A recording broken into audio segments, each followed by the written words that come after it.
പ്രിയൻ, നമ്മൾ പലപ്പോഴും കേൾക്കുന്നതാണ് ഈ ആത്മാവ്, പുനർജന്മം, പ്രേതം എന്നൊക്കെയുള്ള വാക്കുകൾ. പക്ഷേ ഇതിലെന്തെങ്കിലും യാഥാർത്ഥ്യമുണ്ടോ? അതായത് ആത്മാവ് എന്ന് പറയുന്നത് ഒരു യാഥാർത്ഥ്യമുണ്ട്. ഞാനതിൽ വിശ്വസിക്കുന്ന ആളുമാണ്.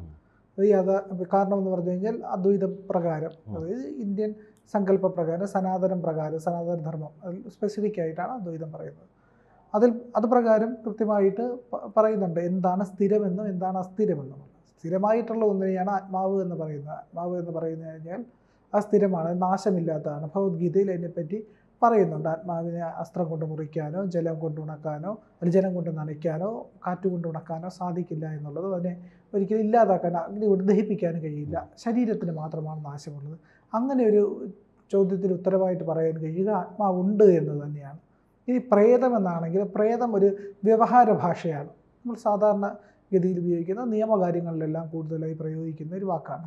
മനുഷ്യൻ്റെ ശരീരം മരണത്തിന് ശേഷം വിശേഷിപ്പിക്കാൻ വേണ്ടിയിട്ട്, ശരീരത്തെ വിശേഷിപ്പിക്കാനാണ് പ്രേതം എന്നത്. ഒരു വ്യക്തി എന്ന് പറയുന്നതിനെ നമ്മൾ ആദരപൂർവ്വം കാണുന്ന അയാളുടെ പേര് നമ്മൾ മരിച്ചു കഴിഞ്ഞാൽ പറയാറില്ലല്ലോ. സാധാരണ ബോഡി എടുത്തു എന്നാണ് പറയാറുള്ളത്.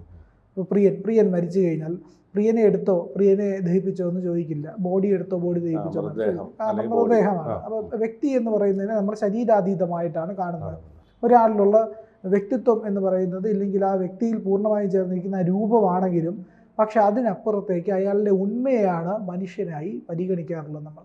അതുകൊണ്ട് തന്നെ ആത്മാവ് എന്നുള്ളത് സ്ഥിരമായിരിക്കുന്നതും പൂർണ്ണമായിരിക്കുന്നതും ഒന്നാണ് എന്ന് ഉപനിഷത്തുകൾ തന്നെ പറയുന്നുണ്ട്. അതായത് ഇപ്പോൾ കഠോപനിഷത്തിൽ യമനോട് ഈ നചികേതസ് ചോദിക്കുന്നുണ്ട് എന്താണ് മരണത്തിൻ്റെ രഹസ്യം എന്നുള്ളത്. അപ്പോൾ നചികേതസിനോട് യമധർമ്മൻ പറയുന്നുണ്ട്, നിനക്ക് 1000 ജന്മങ്ങൾ സ്വർഗത്തിൽ തരാം, നിനക്ക് പൃഥ്വിയിൽ 1000 ജന്മങ്ങൾ സുഭിക്ഷമായിട്ടും സുഖമായിട്ടുമുള്ള ജീവിതം അനുഗ്രഹമായി തരാം, നീ ഈ ചോദ്യം ചോദിക്കാതിരുന്നാൽ എന്ന് പറയുന്നുണ്ട്. അപ്പം നചികേതസ് പറയുന്നുണ്ട്, എനിക്ക് അതൊന്നും വേണ്ട, എനിക്ക് മറ്റു സുഖങ്ങളൊന്നും വേണ്ട, ഭൗതികമായ ആഗ്രഹങ്ങളൊന്നും ആവശ്യമില്ല, നിങ്ങൾ പറയൂ ഇതിൻ്റെ ഉത്തരം എന്താണെന്ന്. അങ്ങനെ നചികേതസ് വാശി പിടിച്ച് ചോദിക്കുകയും അയാളുടെ ഈ പറയുന്ന മറ്റ് പ്രലോഭനങ്ങൾ, ഭൗതികമായ പ്രലോഭനങ്ങളിലൊന്നും വീഴാതെ, അതിലേക്കൊന്നും ചഞ്ചലമാകാതെ സ്ഥിരമായിട്ട് നിന്ന നചികേതസിൻ്റെ ആ മനസ്സിനെ കണ്ടിട്ട്, ആ പറയുന്ന ഇച്ഛയെ കണ്ടിട്ട്, ആ പറയുന്ന ഇച്ഛാശക്തിയെ കണ്ടിട്ട് യമധർമ്മൻ നചികേതസിനെ അനുഗ്രഹിക്കുകയാണ്. നീ ചിതയിലെരിയുന്ന തീ നിൻ്റെ പേരിൽ അറിയപ്പെടും. അങ്ങനെയാണ് ചിതയിലെരിയുന്ന തീയെ നചികേതസ് എന്ന് വിളിക്കാൻ തുടങ്ങിയത്. അതുപോലെ തന്നെ അതിൽ പറയുന്ന കഠോപനിഷത്തിൽ പറയുന്ന പോലെ തന്നെ ആത്മാവ് എന്നത് മരണശേഷം മറ്റൊരു ശരീരം സ്വീകരിക്കും സ്വാഭാവികമായിട്ടും. അതായത് ഇതിനെ പറ്റിയിട്ട് കൃത്യമായിട്ട് നിത്യചൈതന്യ യതിയുടെ ആത്മകഥയായ യതി ചരിത്രത്തിനകത്ത് പറയുന്നുണ്ട് എങ്ങനെയാണ് യതി ജന്മമെടുത്തതെന്ന്, സ്വന്തം ജന്മത്തെ പറ്റിയിട്ട് എങ്ങനെയാണ്. അതായത് നിത്യചൈതന്യ യതി പറയുന്നത് ഇങ്ങനെയാണ്, അദ്ദേഹത്തിൻ്റെ അമ്മയും അച്ഛനും താമസിച്ചിരുന്ന ഒരു വാടക വീടിൻ്റെ മുന്നിൽ ഒരു മാതള മരമുണ്ടായിരുന്നു. മാതളം, ആ മാതളത്തിലുണ്ടായൊരു മാതളപ്പഴത്തിനകത്താണ് ആ പഴം ഉണ്ടായിരുന്നു. അതിനെ മുറിച്ച് അതിൻ്റെ ദക്ഷിണഭാഗം പിതാവ് കഴിക്കുകയും വാമഭാഗം അദ്ദേഹത്തിൻ്റെ പത്നിക്ക് കൊടുക്കുകയും ചെയ്തതായിട്ട് ഇത് യതി പറയുന്നുണ്ട്. ആ പഴത്തിലൂടെയാണ് താൻ ജന്മമെടുത്തതെന്നാണ്. ഇത് സ്വാഭാവികമായിട്ട് പറയാറുള്ള ഒരു പ്രതിഭാസം എന്ന് പറഞ്ഞാൽ ആത്മാവ് ഭൂമിയിലേക്ക് എത്തുന്നത് മഴയിലൂടെയാണ്. ആ മഴയിലൂടെ ഭൂമിയിലെത്തുകയും അത് ഏതെങ്കിലും ഒരു ജീവനിലേക്ക് എത്തും, വെള്ളം കുടിക്കുന്ന ജീവിയിലേക്കോ ഇല്ലെങ്കിൽ ഈ പറയുന്ന സസ്യജാലങ്ങളിലേക്കോ എത്തിയിട്ട് അവിടെ നിന്ന് ഒരു ഫലമായിട്ടോ ഒരു പൂവായിട്ടോ ഒരു പൂവ് കഴിക്കാൻ. ആദവും ഹവ്വയും വെച്ചുള്ള കഥയിലും അങ്ങനെ തന്നെ പറയുന്നുണ്ടല്ലോ. അപ്പോൾ ഈ പറയുന്ന ഏതെങ്കിലും ഒരു ഫലത്തിലൂടെയാണ് ആത്മാവ് മറ്റൊരു ജീവനിലേക്ക് പ്രവേശിക്കുന്നത്. അവിടെ നിന്നാണ് ബീജരൂപത്തിൽ അണ്ഡവുമായി ചേർന്ന് ജീവനായിട്ട് പ്രാപ്തിയിലേക്ക്, ജീവപ്രാപ്തിയിലേക്ക്. നമുക്കറിയാം ബാക്കിയുള്ള ബയോളജിക്കലി പ്രൂവഡ് ആയിട്ടുള്ള ഒരു കാര്യമാണ്.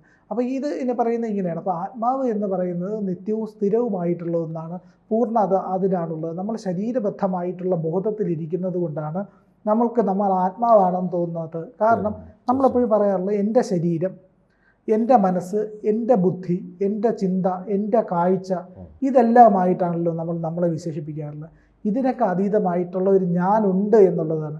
അപ്പോൾ എൻ്റെ ആത്മാവെന്ന് നമ്മൾ ഒരിക്കലും പറയാറില്ല, അതെൻ്റെ ആത്മാവാണെന്ന് പറയില്ല. ആത്മാവ് എന്ന വാക്കിനർത്ഥം തന്നെ ഞാനെന്നാണ്. അപ്പോൾ എൻ്റെ ശരീരം, എൻ്റെ ശരീരം, എൻ്റെ മനസ്സ്, എൻ്റെ ചിന്ത എന്നുള്ളതൊക്കെ പറയാറുണ്ടെങ്കിൽ എൻ്റെ ആത്മാവെന്ന് പറയാറില്ല, അത് ആത്മാവാണ്.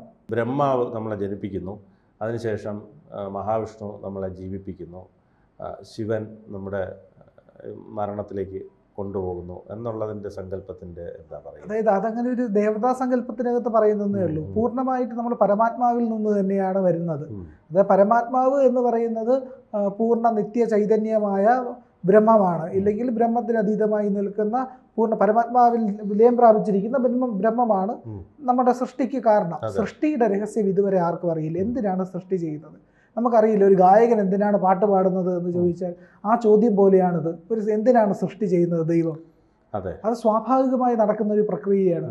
അത് ഒരു ഗായകൻ പാട്ട് പാടുന്നത് പോലെ, ഒരു ഗായകൻ ചിത്രം വരയ്ക്കുന്നത് പോലെ, ഒരു കവി കവിത എഴുതുന്നത് പോലെ സ്വാഭാവികമായി നടക്കുന്ന ഒന്നാണ്. ആ ചിത്രത്തിൽ എന്തുണ്ടാകും, ആ ചിത്രം എങ്ങനെയാവും, ആ ഗാനം എങ്ങനെയാവും, ആ കവിത എങ്ങനെയാവുമെന്ന് നമുക്ക് പ്രഡിക്റ്റ് ചെയ്യാൻ കഴിയില്ല. അല്ല, അഥവാ ഇങ്ങനെ ആവുമോ അങ്ങനെ ആവുമോ നോക്കിയിട്ട് കാര്യവുമില്ല.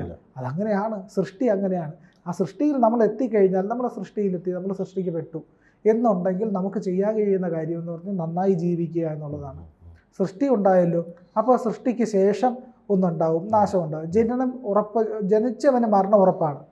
അപ്പോൾ ആ മരണത്തെ എങ്ങനെ നന്നായി നേരിടാം എന്നുള്ളതാണ് ജീവിതകാലത്ത് അഭ്യസിക്കേണ്ട ഒരു കാര്യമെന്നാണ് ഉപനിഷത്തുകൾ ഉദ്ഘോഷിക്കുന്നത്. അതിന് എന്ത് വേണം എന്നുള്ളത് പറഞ്ഞു കഴിഞ്ഞാൽ ഇന്ദ്രിയബദ്ധമായിട്ടുള്ള ജീവിതാവസ്ഥയിൽ നിന്ന് മോചനം നേടണം. നമ്മളുടെ കർമ്മങ്ങളെല്ലാം പൂർത്തിയാക്കണം. എന്നാൽ കർമ്മ പൂർത്തീകരണത്തിന് ശേഷം നമ്മൾ കൃത്യമായി മനസ്സിലാക്കണം, ഞാൻ ഈ ശരീരമല്ല, ഞാൻ പൂർണ്ണനായിരിക്കുന്ന ആത്മാവാണെന്ന്. അതായത് ഷഡ്വൈരം എന്ന് പറയുന്ന 6 കാര്യങ്ങളിൽ നമുക്ക് വിരാഗം വരണം. വിരാഗം എന്ന് പറഞ്ഞാൽ രാഗമുക്തി, രാഗമില്ലാത്ത അവസ്ഥ. രാഗം എന്ന് പറഞ്ഞാൽ ഒന്നൊന്നിനോട് ചേർന്നിരിക്കുന്നത്. അതായത് എൻ്റെ ആത്മാവ് ഈ ശരീരത്തിനോട് ചേർന്നിരിക്കുന്നു, എൻ്റെ ആത്മാവ് ഈ മനസ്സിനോട് ചേർന്നിരിക്കുന്നു, എൻ്റെ ആത്മാവ് ഈ ചിന്തയോട് ചേർന്നിരിക്കുന്നു, ഈ ബുദ്ധിയോട് ചേർന്നിരിക്കുന്നു. അതായത് നിർവാണ ഷഡ്കത്തിനകത്ത് ശങ്കരൻ പറയുന്നുണ്ട്, മനോബുദ്ധി അഹങ്കാര ചിത്താനിനാഹം. മനസ്സോ ബുദ്ധിയോ ചിത്തമോ അഹങ്കാരമോ ഒന്നുമല്ല എന്ന് പറയുന്നുണ്ട്. ഞാൻ ഇതൊന്നുമല്ല, എൻ്റെ ചിന്തയോ മനസ്സോ ബുദ്ധിയോ ഒന്നുമല്ലാത്ത ഞാനുണ്ട്, അതാണ് ഞാൻ. ഈ ആത്മാവ് ഇതിൽ നിന്നെല്ലാം മുക്തമായിരിക്കുക എന്നുള്ളതാണ് പരമമായിട്ടുള്ള ഒരു മനുഷ്യൻ്റെ മോക്ഷത്തിൽ എത്തുന്നത്. അത് മുമുക്ഷുത്വം എന്ന് പറയും. മോക്ഷത്തിലേക്ക് എത്താനായിട്ട് ഈ ഷഡ്വൈരം വരണം. ഷഡ്വൈരം എന്ന് പറഞ്ഞാൽ കാമം, ക്രോധം, ലോഭം, മതം, മാത്സര്യം തുടങ്ങിയിട്ടുള്ള ഈ പറയുന്ന കാര്യങ്ങളിൽ നിന്നെല്ലാം മനുഷ്യൻ മുക്തനായാൽ മാത്രമേ അവൻ്റെ വൈകാരിക തലത്തിൽ നിന്നെല്ലാം മോചനം. ഇത് വലിയൊരു സബ്ജക്റ്റാണ്, നമുക്ക് കുറച്ച് നേരം കൊണ്ട് സംസാരിക്കാൻ കഴിയുന്നതല്ല. അപ്പോൾ തന്നെ അങ്ങനെ ഷഡ്വൈരം വന്ന് ഷഡ്വൈരത്തിനപ്പുറത്തേക്ക് നമ്മൾ തിരിച്ചറിയണം, പരമമായിട്ടുള്ള ബോധത്തിനെ തിരിച്ചറിയണം. ആ ബോധത്തിൽ നിന്നാണ് പരമാത്മ സ്വരൂപത്തിനെ തിരിച്ചറിയാനും, അതായത് പൂർണ്ണമായിട്ടുള്ള അതായത് സച്ചിദാനന്ദം എന്താണെന്ന് മനസ്സിലാക്കാനും കഴിയുന്ന ആ സച്ചിദാനന്ദമാണ് ഈശ്വരൻ എന്നുള്ള യാഥാർത്ഥ്യം മനസ്സിലാക്കുന്നു. അതിനുശേഷമാണ് ആത്മാവ് സ്വതന്ത്രമാകുന്നതും ആ ആത്മാവ് ഈ പരമാത്മാവിൽ, അതായത് സച്ചിദാനന്ദ സ്വരൂപരായ ഭഗവാനിലേക്ക് വിലയം പ്രാപിക്കുന്നതും. അതിന് നമ്മൾ എന്ത് ചെയ്യാൻ കഴിയുമെന്ന് ചോദിച്ചു കഴിഞ്ഞാൽ സത്കർമ്മങ്ങൾ ചെയ്ത്, നമ്മൾ ശരിയായ കർമ്മങ്ങൾ ചെയ്ത് ജീവിക്കുന്നത്. ഇപ്പോൾ ആത്മീയ ഉപാസനകൾ ചെയ്യുക, ധ്യാനം, യോഗ, അതുപോലുള്ള കാര്യങ്ങൾ. അഷ്ടാംഗ യോഗം ചെയ്തു കഴിഞ്ഞാൽ തന്നെ 8 കാര്യങ്ങൾ പറയുന്നുണ്ട്. ആ യോഗ അഷ്ടാംഗം 8 അംഗങ്ങളുള്ള യോഗമാണ്. അതിലവസാനം യമ, നിയമ, ആസന, പ്രാണായാമ, പ്രത്യാഹാര, ധാരണ, ധ്യാന, സമാധി, ഈ പറയുന്ന 8 കാര്യങ്ങളിലൂടെ കടന്നു പോകുന്ന ഒരാൾക്ക് സ്വാഭാവികമായിട്ടും ഞാൻ ആത്മാവാണെന്നുള്ള ബോധം ഉണ്ടാവും, ആരാണ് പരമാത്മാവെന്നുള്ളത് ബോധമുണ്ടാവും. ആ ബോധത്തിലൂടെ മുമുക്ഷത്വത്തിലേക്ക് എത്താനും കഴിയും. കൂടുതൽ വാർത്തകളും വിശേഷങ്ങളും നിങ്ങളിലേക്ക് എത്താൻ ABC മലയാളം സബ്സ്ക്രൈബ് ചെയ്യുക, ബെൽ ബട്ടണും അമർത്തുക.